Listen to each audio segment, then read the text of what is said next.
I'm Tony Rosenfeld, contributing editor at Fine Cooking, and I'm going to be showing you how to grill roast today. The beauty of grill roasting is that it allows you to get the nice smoky flavor of the grill, but also the nice even cooking of an oven. The other aspect that's really wonderful about grill roasting is that it allows you to take on some of the larger cuts, things like a whole chicken or a beef tenderloin or a pork loin, which people generally only roast in the oven. The other nice thing about this technique is that you can do it either on a gas or charcoal grill, and I'm going to show you how to do both. Right now, we're going to be lighting up the gas grill, and we're going to set up a 2-zone fire. To start with, though, we're going to get all of these burners to medium-low and let the grill preheat for about 15-20 minutes so it comes to temperature. So we've hit 450 on the gas grill here, so that's the perfect searing stage, and we're going to just open it up. I've already brushed down the grill grates, but I like hitting them with a little bit of oil. In addition to not sticking, it'll also provide some nice grill marks on the chicken. I'm going to flip this chicken skin side down right onto the grill. I'm going to let it lay flat. You can see we've butterflied it, which allows it to sit flat right on the grill grates. And I'm going to sear that for between 5 and 10 minutes. I'm going to be closing the lid because the heat isn't quite as intense on a gas grill, so I like making sure to keep that heat in. So we've been searing this bird for about 10 minutes or so. If I look underneath, I can see that I've got some nice color here. It hasn't burned, both of which are good. I'm going to pop this right off into the middle of the grill, and I'm going to turn the center burner off. I've got 3 burners here, and so I'm going to make sure to turn the center one off, and that's going to create a nice cool zone over which the bird can cook during this roasting stage. If you did happen to have a gas grill that only has 2 zones of fire, what you want to do is turn the back burner off and keep the front burner at medium-low. So you'll still have that kind of cool zone in back where the bird can cook, and the front zone will stay hot and keep that nice convection heat inside of the grill.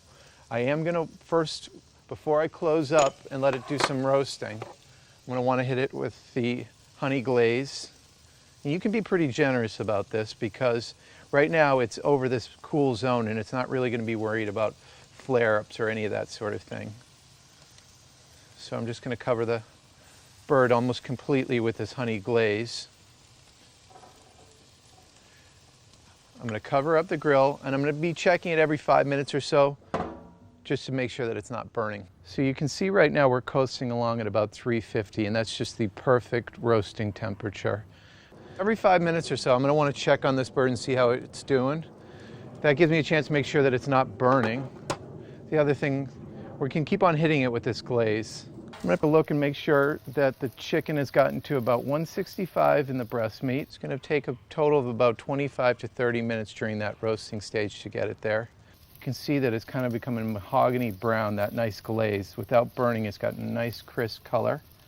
And you can see we've hit 165 right on the dot.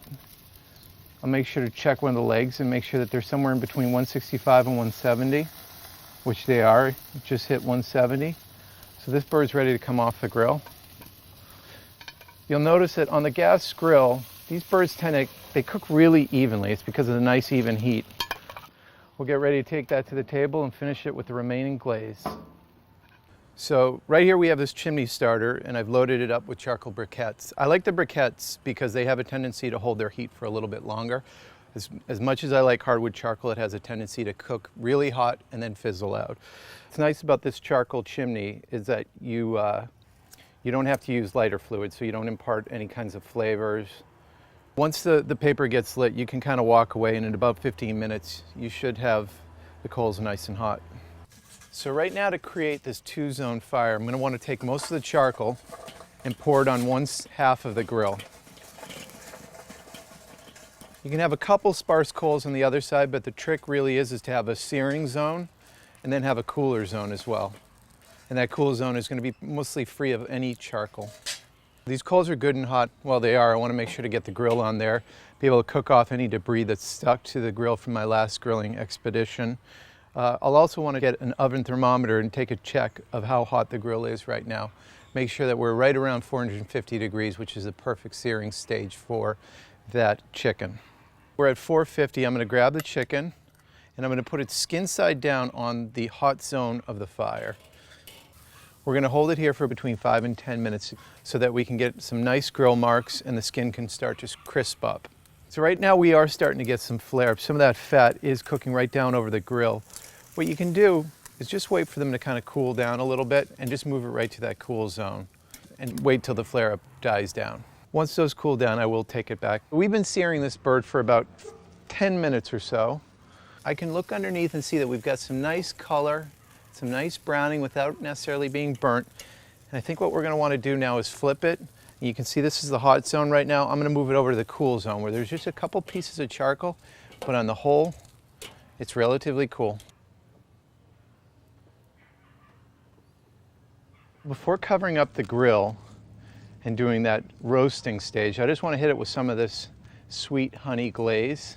Because this is a charcoal fire and the heat can be slightly unpredictable, you're going to want to make sure to keep checking and make sure to have the vents open so that all that smoke doesn't stay trapped in there. It's going to take a total of about 25 to 30 minutes during that roasting stage to hit 165 to 170. It's good to start checking earlier rather than not so you can make sure not to overcook the bird. We are there. One thing you'll notice with these butterfly birds is sometimes the legs will get detached from the body. That's perfectly fine. You can just take it off separately and set it on the platter. Your guests will be none the wiser for it. And what we'll do is just serve it with some of the remaining glaze and it's ready to go.